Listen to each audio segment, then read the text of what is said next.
Aujourd'hui dans le Bitcoin, hier je vous ai prévenu sur Twitter d'un potentiel Head and Shoulders fake out pattern. J'ai dit attention, on sait très bien ce qu'ont faire les planctons si ça breakout. On sait également ce que vont faire les whales si ça breakout. Ensuite, mon soupçon s'est encore plus confirmé. OI mort, spot continue de vendre pendant que les futurs planctons achètent. Je verrai bien le scénario du piège Head and Shoulders validé d'ici quelques heures. Regardons ensemble le résultat, c'est parti. Ah merde, bon bah j'ai gâché une belle opportunité d'intro. C'est pas assez descendu. Après Head and Shoulders pattern pas très sûr. Ça ressemble plus à un Uterus and Over pattern. Bon après c'est qu'une question de perception. Veuillez m'excuser mon humeur dubitative vu que je suis un peu dans tous mes états. J'ai fait un enregistrement avant sans que le son soit enregistré. Vraiment pas de chance. Pas de chance. Et du coup là c'est mon deuxième enregistrement. Voilà, tout va bien se passer. Pour commencer en semaine en logarithmique, on est dans un parallel range ascendant. Si on prend ici juin 2019 le top et le crash Covid, si on prend ce top là, eh bien on peut tout lier, ça fait un joli range. On est presque sur le bottom, on n'est pas encore sur le bottom. Le bottom il est combiné avec le EMA 200.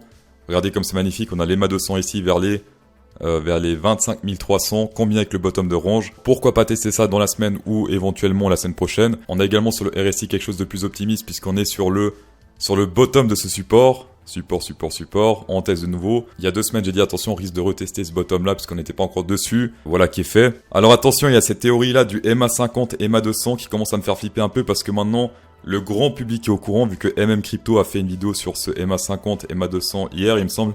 Il a dit There is EMA 50 and every 200. If it breaks EMA 50, the target is EMA 200. Mais perso, je fais plus attention à cette théorie, puisque les planctons sont au courant. Et quand les planctons sont au courant de quelque chose, c'est pas bon signe. Nous, on fait 10 000 visionnages par vidéo, environ 10 000 et 15 000, un truc comme ça. Lui, il fait 100 000. Voilà, il y a une différence. Si on prend Overhand Bitstamp, déjà niveau Fibonacci, si on prend le top ici, et le crash Covid, qu'est-ce qui se passe? On est pile poil sur le 666, zone du hasard. Sur Binance, ce n'est pas le cas. On est un peu entre les deux, mais on n'est pas pile poil sur le 666, le hasard. Ce qui est le cas sur Bitstamp. On est également sur un joli support ici, RSI, ce qui est également le cas en semaine lead. Donc on est également ici sur ce support. RSI, c'est magnifique et pour l'instant on se fait rejeter par ce support. On a également la grosse résistance qui fait office de résistance depuis janvier 2021, donc à ne pas ignorer. Aujourd'hui on est toujours dans ce range parallèle ici baissier. On a essayé de le péter à la baisse puis hop on réintègre, on réimmigre dans ce range. Combiné avec le gros support ici de l'été précédente et de janvier 2021, ici on s'est toujours fait rejeter à la hausse. On a pété légèrement à la baisse pour chercher les stop loss et là pour l'instant on remonte. Alors oui il y a une bougie rouge ici mais la journée est encore longue, la journée n'est pas encore clôturée. En tout cas pour l'instant on est dans cette zone toile d'araignée vu qu'ici c'est bloqué. Donc ici on avance tout doucement à la hausse ou à la baisse et une fois qu'on trouve une direction hop à la hausse ça sera très bullish selon moi. Si on pète à la baisse ici, clôture à la baisse, très bearish également, selon moi. Tout ça concorde en plus avec des Harmonic Pattern Special Go. On est sur un ABCD, bull ici, potentiel. La zone potentielle s'arrête ici, vers c'est marqué là, 31 121. C'était partagé sur le Twitter Special Go pour ceux que ça intéresse. Si on clôture au-dessus de cette zone, 31 121, ABCD bull confirmé. Et pour les targets, si on prend le Fibonacci, le top, et le bottom, ça serait ici vers les 40 000 premières targets. Ça c'est magnifique ici, 0,68. À partir d'ici, ça ferait un petit 28%. Niveau sélection naturelle, qu'est-ce qui se passe? Ça semble assez clair. Beaucoup de thunes à se faire à la baisse, peu de thunes à se faire à la hausse ici pour les leviers. Donc ça, c'est uniquement les leviers. Pas mal de gens ici parient à la hausse et très peu parient à la baisse. Première zone très intéressante ici vers les 27 300 puisqu'il y a un gros Burj Khalifa ici. Reste à voir, c'est les plus gros qui vont apparaître ici à la hausse. Et niveau plancton, niveau whale, qu'est-ce qui se passe? Eh bien, toute cette montée ici, c'était que des planctons vu qu'on est sur du vert et du jaune. Vert et jaune, c'est 100 à 10 000 $. Et les whales, tous les whales n'achètent pas, ils sont pas intéressés. Même qu'il y a un mur ici qui est apparu, qui pour l'instant fait de l'effet puisqu'on se fait rejeter par ce mur vendeur vers les 32 000. Quand les planctons achètent et que les whales n'achètent pas, c'est que ils sont convaincus qu'ils pourront acheter encore plus bas. Sur Coinalyse, grâce à l'open interest, j'ai su qu'on allait avoir du Bitcoin moins cher vu qu'ici ça faisait que descendre, là ça faisait que monter. Ça c'est pas bon signe. Hop, on a retesté ici ce niveau. Où ça a commencé à descendre, donc c'était ici vers les 29 888, hop, on a retesté ce niveau. Niveau funding rate, ça short plus, donc les shorters payent plus de frais que les longers, donc ça peut être intéressant pour monter un peu, histoire de d'équilibrer tout ça. Le long short ratio, malheureusement, toujours pas croisé, et ici, au niveau du spot et des futurs, les spots, ici, qu'est-ce qu'ils font? Ils ont acheté un peu hier soir, là ça redescend. En tout cas, il n'y a pas de divergence, puisque là, ça fait plus ou moins la même chose, là ça descend, là ça monte.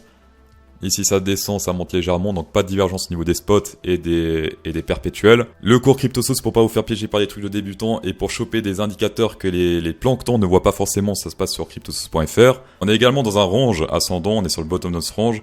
On a fait un fake out à la baisse et pour l'instant on se fait rejeter à la hausse. On peut prendre les deux tops ici et tous ces bottoms ici pour faire ce range. Et actuellement, on est pile poil sur le bottom de ce range combiné avec le 0,618. Si on reprend tout ce bordel en logarithmique, on est également dans un range descendant. On a les tops ici, les bottoms. Et pour l'instant, on se fait rejeter par le bottom vers les 1906. Au niveau du support résistance RSI, on a pété à la hausse avec cette bougie bleue. Donc ça, c'est plutôt bullish. Avec la bougie du jour, on essaie de retester, enfin de réintégrer cette résistance support. Donc on essaie de passer sous la ligne rouge. Là, c'est compliqué. La journée n'est pas clôturée. Donc on peut pas encore dire si c'est un fake out ou pas. En 4 hour candle, on a ici divergence bear confirmée vu que là ça descend, là ça monte. Voilà, la première target serait 1917. Divergence confirmée sur... On va montrer ça tout de suite. Divergence confirmée sur cette bougie rouge. Pourquoi? Parce qu'on a clôturé sous l'ouverture de la bougie bleue ici. Le US dollar totalement en FOMO. RSI totalement suracheté. En jour-lit, on est sur des divergences bear potentielles. On a ici par exemple... Là ça descend... Et ici, on monte. En jour-lit, divergence bear confirmée si on clôture sous cette bougie bleue, c'est-à-dire vers les 103,8, c'est ça? Ouais, 103,827. Une clôture sous ce niveau-là, ce serait plutôt bullish pour les cryptos. En 4 heures, on est sur un HP spécial go bear si on prend le bottom ici et le top. Si on prend le Fibonacci ici sur ce bottom de HP, alors elle est confirmée si on pète ce niveau-là, d'accord? Le niveau 104,228. Et première target serait ici sur la zone 0,618, ça serait vers les 222. Dans tous les cas, merci d'avoir checké cette vidéo, c'est toujours un plaisir. Spécial go 10% de rabais avec CryptoSauce 10, tapez dedans. Insérez un pouce bleu dans cette vidéo pour encore plus de plaisir. Et bonne soirée.